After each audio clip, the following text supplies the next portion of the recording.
नमस्कार, स्वागत है आप सभी का आपके अपने YouTube चैनल पर। मैं हूं आपका दोस्त उज्जवल कुमार उपकार। आप सभी को शिक्षक दिवस की बहुत सारी बधाई।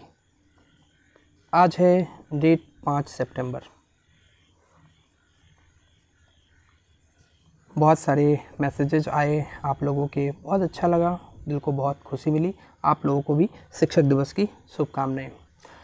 ऑलरेडी मैंने जनरल साइंस पर एक मैराथन सेशन बनाया है, जिसमें बीपीएससी के जितने भी प्रीवियस ईयर क्वेश्चन पूछे गए हैं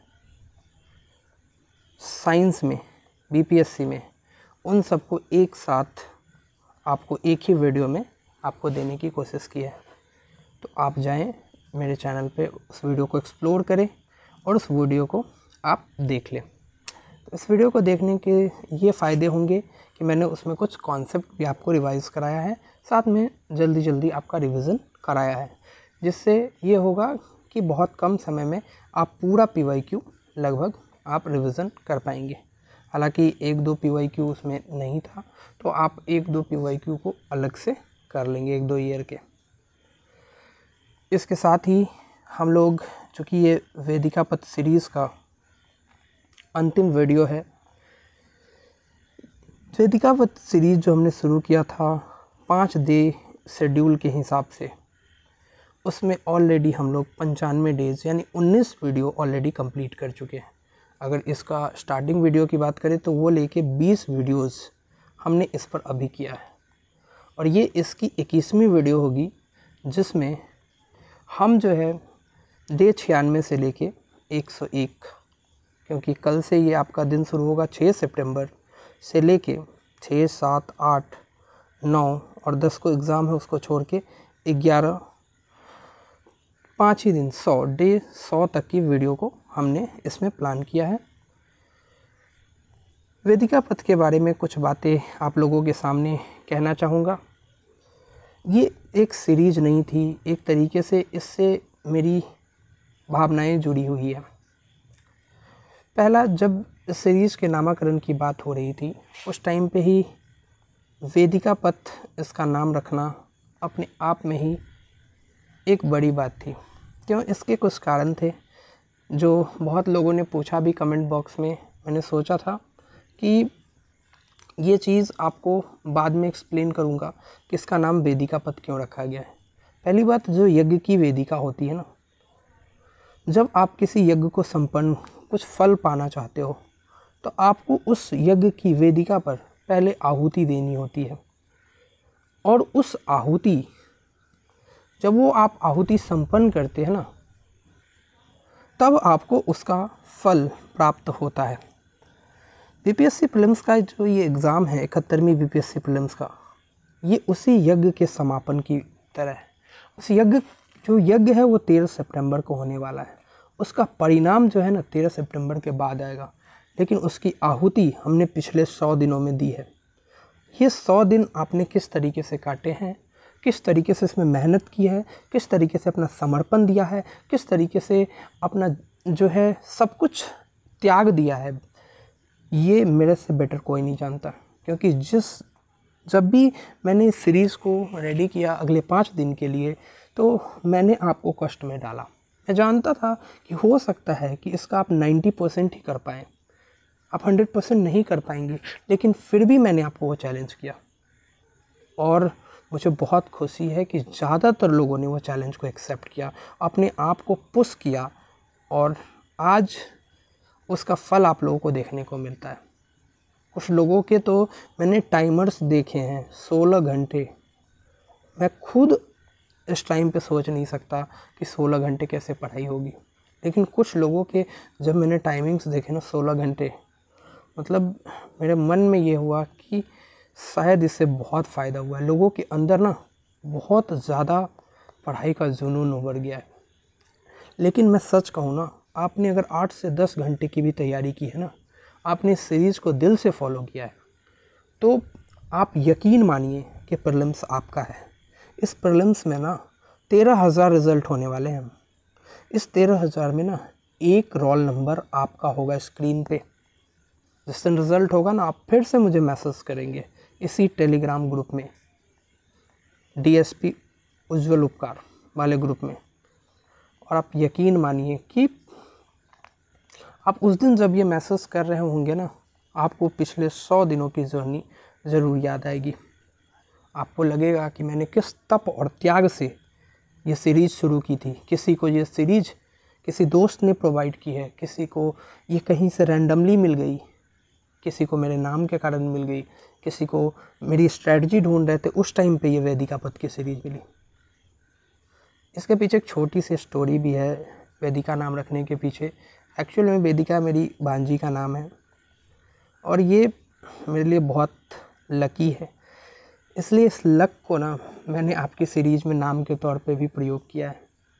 जिस दिन मेरा 67th का पहला इंटरव्यू था BPSC में, उसी दिन उससे एक दिन जस्ट पहले रात को मेरी भांजी का जन्म हुआ था और उसके बाद से मेरी बहन का रिज़ल्ट हुआ, मेरा रिज़ल्ट हुआ। तो एक तरीके से ना बहुत एक तरीके कह सकते हैं कि एक लक वाला फैक्टर भी है जो लक मैं आपको देना चाहता था। इसलिए बहुत सारे अच्छे अच्छे नाम जो है लोगों ने प्रस्तुत किए, लेकिन फिर भी मैंने इस सीरीज़ का नाम वेदिका पथ रखा। ये बहुत जो है बड़ी बात है मेरे लिए। बहुत लोगों ने तो ये भी कह दिया वेदिका सर आपकी गर्लफ्रेंड का नाम है क्या। तो उस टाइम मैंने कोई कमेंट नहीं किया कि ठीक है, कभी ना कभी आपको इसका रीज़न बताऊंगा। इसके बाद कुछ बातों पे और गौर करना ज़रूरी है कि आप अभी ना ऐसे स्टेज पे हो जहाँ पे ऐसा लगता होगा दिमाग जो है ना इतना फुल हो चुका है। जब दिमाग फुल अपने सारा नॉलेज ले लेता है ना, तो उसको लगता है कि अब उसको कुछ भी याद नहीं है। ऐसी कंडीशन आ रही है, होगी आप सभी के साथ कि दिमाग को लग रहा होगा मैंने क्या पढ़ा है पिछले 100 दिन में, मुझे कुछ भी याद नहीं है। लेकिन विश्वास रखिए, ये 100 दिन ना आपके दिमाग में पूरी तरह सेट है। जैसे ही क्वेश्चन आपके सामने आएगा, आपको वो चीज़ें याद होना शुरू हो जाएगी। हमेशा अपने फर्स्ट इंस्टिंक्ट पर भरोसा रखें। जो भी आपके दिमाग में पहली बार आ रहा है ना ऑप्शन, यानी वो दिमाग में कहीं ना कहीं सेट है, हमारी मेमोरी में कहीं ना कहीं सेट है। आप उसको ज़रूर ध्यान दें और पहली बार में जो ऑप्शन आ रहा है उससे करना शुरू करें। नेक्स्ट 5 डेज में ना आप बस कुछ नहीं करेंगे, आप बस रिवीजन करेंगे। कुछ भी नया स्टार्ट नहीं करेंगे, आप बस रिवीजन करेंगे, बस रिवीजन करेंगे। इस 5 दिन में ना इतना रिवीजन करेंगे, कम से कम आप 50 घंटे का रिवीजन करेंगे।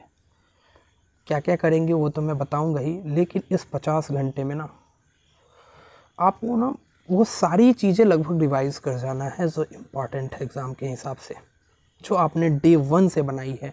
कुछ नोट्स बनाए होंगे, कुछ जो है ट्रिक्स बनाई होगी, कुछ जो है चीज़ें पढ़ी होगी, कुछ क्वेश्चंस पढ़े होंगे, उन सबको आपको रिवाइज कर जाना है इस 50 घंटे में। ये 50 घंटे वो आपने चक दे इंडिया में एक डायलॉग सुना होगा कि 70 मिनट है तुम्हारे पास, और ये 70 मिनट तुम अच्छा खेलो या ख़राब खेलो, ये तुमसे कोई छीन नहीं सकता। इस पलों को जियो। वैसे ही नेक्स्ट 5 डेज़ ना आपसे कोई नहीं छीन सकता।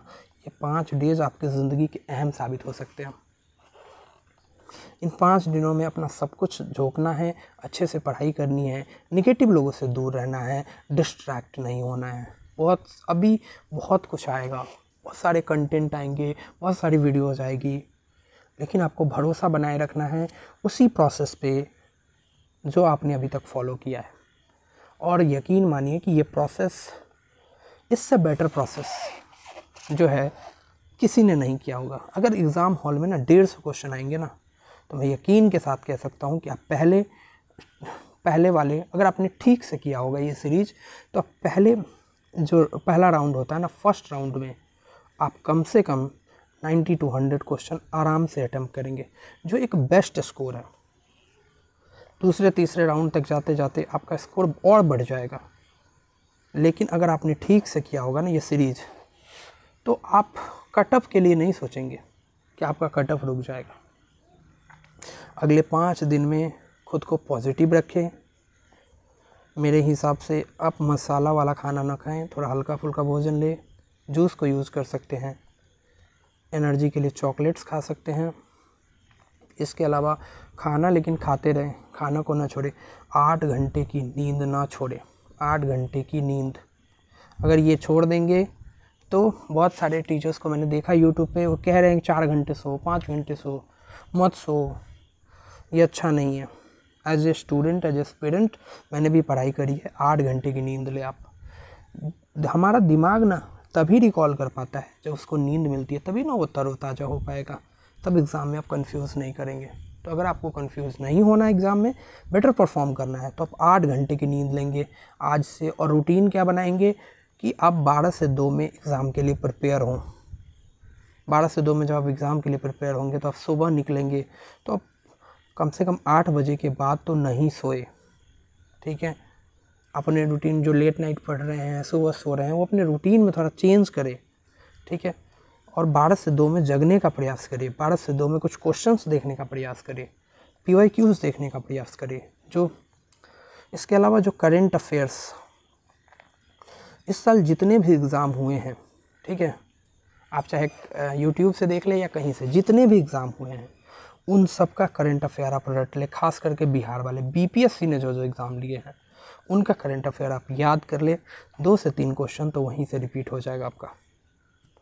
इसके अलावा आपने जो जो चीज़ की है, जैसे एडोटेरिया का MCQ किया है, SPD का MCQ किया है, आई दृष्टि का जो है 1 लाइनर किया है, एडोटेरिया के 900 क्वेश्चन, इसके 600 क्वेश्चन और इसके भी 500-600 क्वेश्चन हैं, तो 6 से 12 लगभग 2100-2200 1 लाइनर आपने किए हैं।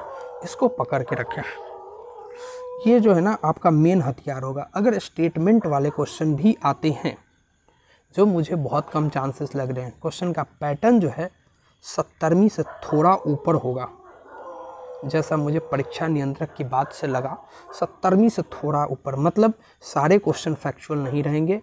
लगभग 120 क्वेश्चन के आसपास आपके 1 लाइनर रह सकते हैं, 1 लाइनर, और 30 के आसपास क्वेश्चन आपके स्टेटमेंट बेस्ड रह सकते हैं। तो अगर स्टेटमेंट बेस्ड क्वेश्चन आते हैं तो स्टेटमेंट बेस्ड क्वेश्चन और इजी होते हैं, वहाँ एलिमिनेशन आसान होता है, तो वो क्वेश्चन देख के डरे नहीं। अगर आपको एक भी स्टेटमेंट आता है तो कम से कम 2 ऑप्शन एलिमिनेट हो जाएगा, ठीक है। आप इस तरीके से करें, और 1 लाइनर्स के लिए भी आप रेडी हैं। मैंने आपको दोनों तरह से प्रिपरेशन कराई है। तो अब आते हैं डे 96 to 100 के ऊपर। सीरीज़ की लास्ट वीडियो है, इसलिए थोड़ा सा टाइम ले रहा हूँ, क्योंकि मैं जानता हूँ कि इस वीडियो के बाद मैं जो भी वीडियो बनाऊँगा, हालांकि ये सीरीज़ की होगी लेकिन वो मोटिवेशनल टाइप की होगी, वो आपके शेड्यूल की वीडियो नहीं होगी, या फिर इसमें शेड्यूल हम डिस्कस नहीं करेंगे। 100 दिन आपको हमेशा याद रहेंगे अगर आप आगे भी प्रिपरेशन करेंगे या कभी भी मेंस की प्रिपरेशन करेंगे। मेंस में भी हम ऐसा ही कुछ करेंगे, आप बिल्कुल टेंशन न लें। अगर ज़रूरी होगा तो हम टेस्ट सीरीज़ भी लॉन्च करेंगे, जैसा ज़रूरत होगा उस तरीके से हम चीज़ों को करेंगे। लेकिन अभी आपके पास है प्रीलिम्स का एग्ज़ाम, और डे 96 to 100 आपके लिए बहुत इम्पॉर्टेंट होने वाला है। आप जिसका एग्ज़ाम है 10 तारीख को, वो 10 तारीख को एग्ज़ाम देने जाएंगे। बाकी जिसका 10 तारीख को एग्ज़ाम नहीं है वो आप कर सकते हैं। कल है 6 तारीख है, कल है आपका 6 तारीख, हाँ 6, 7, 8, 9, 10 को मैं खाली छोड़ रहा हूँ, और 11, ये 5 दिन आपके पास है। तो डे 96 में आप करेंगे ज्योग्राफी का रिवीज़न।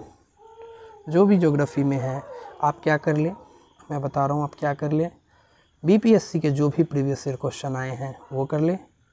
इसके साथ आपने पहले भी रिवीज़न किया, मैंने कहा है आपको, पर्वत, इसके बाद नदी, इसके बाद हो गया ज्वालामुखी, मरुस्थल, झील, घास के मैदान, धाराएं, ये सब कर ले। और फिज़िकल ज्योग्राफी में जो 11th क्लास की NCERT है उसमें कम से कम चैप्टर नंबर 2, 3, 4 और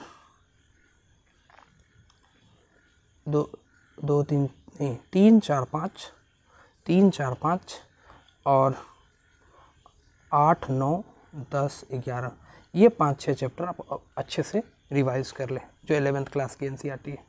आप जो भी पढ़े हैं, नोट्स बनाए होंगे आपने, वो कंप्लीट कर लेना। ज्योग्राफी कंप्लीट कर लेना है। डे 97 में आपको क्या करना है, इकोनॉमिक्स का रिवीजन करना है। इकोनॉमिक्स में आपको इंडिया का बजट कहीं से किसी ने कराया होगा, वो देख ले। इंडिया का इकोनॉमिक सर्वे। इसके अलावा नेशनल फैमिली हेल्थ सर्वे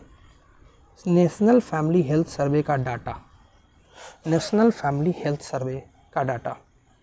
इसके अलावा जो डिफरेंट रैंकिंग्स है इंडिया की, डिफरेंट रैंकिंग है, जैसे नवाचार सूचकांक में क्या रैंकिंग है, डिफरेंट रैंकिंग्स। इसके बाद योजनाएं, जो भारत सरकार की प्रमुख योजनाएं हैं उसको आप कंप्लीट कर लें। भारत सरकार की प्रमुख योजनाएं, ये सारी चीज़ आप बिहार में भी कर लें। बिहार का बजट, बिहार का इकोनॉमिक सर्वे, बिहार का NFHS का डाटा, इसके बाद जनगणना योजनाएं, और बिहार में कौन कौन से मिनरल्स मिलते हैं, खनिज। ठीक है, इतना आप कर लेंगे। इसके बाद डे 98 में आपको करना है रिवीजन एक बार। डे 98 में आपको एक बार और रिवीजन करना है मॉडर्न हिस्ट्री का। मॉडर्न हिस्ट्री इस दिन पूरा रखें, इसको कंप्लीट करें। इसमें बिहार और इंडिया दोनों का मॉडर्न हिस्ट्री करने की कोशिश करें। डे 99 और डे 100 ये दोनों आपके पैरेलल चलेंगे। ये 2 दिन यानी 20 घंटे में आपको क्या क्या करना है, सब शॉर्ट रिवीजन करना है। करंट अफेयर्स को आपको पहले करना है, बिहार का करंट अफेयर करना है। इसके बाद शॉर्ट पूरा PYQs को देख लेना है। ठीक है, इसके बाद जो PYQ में जो एंसेंट और मिडाइवल पूछा गया है उसको कर लेना है। वहाँ से क्वेश्चन बहुत रिपीट होते हैं। एक्चुअल में क्वेश्चन रिपीट होते हैं सबसे ज़्यादा हिस्ट्री के। तो हिस्ट्री का आपको प्रीवियस ईयर क्वेश्चन बहुत देखना ज़रूरी है। सिर्फ 2 चीज़ों का, एक BPSC का और दूसरा UPSC का। जो क्वेश्चन BPSC और UPSC में आए हैं उसको फटाक देखते जाए, और सबका क्वेश्चन आप छोड़ सकते हैं। BPSC और UPSC में भी क्वेश्चन देख सकते हैं। तो हिस्ट्री के क्वेश्चन आप देख लें। इसके अलावा जो है आपको करंट अफेयर पे ध्यान देना ही है। करंट अफेयर में मैंने 3 सोर्स बता ही दिए हैं। और लास्ट में जब मान लीजिए 11 सितंबर पे आपका चीज़ ख़त्म हो जाएगा, ठीक है, फिर आप 12 सितंबर का आपका रूटीन क्या होगा मैं थोड़ा बता देता हूँ। सुबह में मॉर्निंग में, वैसे हम एक और वीडियो बनाने वाले हैं। मॉर्निंग में जब आप उठेंगे, ठीक है, तो आप 3 से 4 घंटे करंट अफेयर पढ़ें। 3 से 4 घंटे करंट अफेयर्स पढ़ें। ठीक है, आप लगभग 3 से 4 बजे तक इसको पढ़ाई करें, करंट अफेयर पढ़ ले। इसके अलावा बिहार स्पेशल पढ़ ले, बिहार का करंट अफेयर पढ़ ले, मतलब 3-4 बजे तक। 3-4 बजे के बाद 12 सितंबर को 3-4 बजे के बाद आप बिल्कुल कोई पढ़ाई नहीं करेंगे, आप पढ़ाई को क्रॉस करेंगे। 12 सितंबर के 3-4 बजे के बाद आप थोड़ा कहीं बाहर निकल जाएंगे, थोड़ा सा घूम फिर लेंगे, किसी पार्क में चले जाएं या किसी अगर गांव में है थोड़ा खेत वेत घूम के आ जाएं। आप थोड़ा रेस्ट करेंगे, चाय वाय पियेंगे, घर के लोगों से बात करेंगे, निगेटिव बात नहीं करेंगे, आप थोड़ा रेस्ट करेंगे और कोशिश करेंगे कि इस दिन 3-4 घंटे सब कुछ उसी दिन 12 सितंबर को जो भी फ़ोन से बात करना है, लोगों की शुभकामनाएं लेनी है, इसी दिन आप ले लें, ताकि 13 सितंबर को आप फ्री रहे। आपको कहीं जाना है सेंटर के लिए, 12 सितंबर को आप मूव कर जाएं। 13 सितंबर की सुबह जब आप उठेंगे, ठीक है, तो आप अच्छे से भगवान का नाम लेके अपने इष्टदेव को याद करके और अपने आप को कहेंगे कि आपकी तैयारी पूर्ण है, बिल्कुल डरने की ज़रूरत नहीं है। आप सेंटर पे जाएंगे। अगर आपको करंट अफेयर देखना है तो आप 1 घंटे देख सकते हैं, 1 घंटे। बाकी आप रेस्ट करेंगे। एग्ज़ाम सेंटर पे आप फ्री माइंड से होके जाएंगे। और अपना जो भी उस दिन की मैं अलग से वीडियो बनाऊंगा कि आपको क्या क्या लेके जाना चाहिए। बाकी इस वीडियो में फ़िलहाल इतना ही। धन्यवाद। आशा है कि आप लोग स्वस्थ होंगे, अच्छे से तैयारी कर रहे होंगे।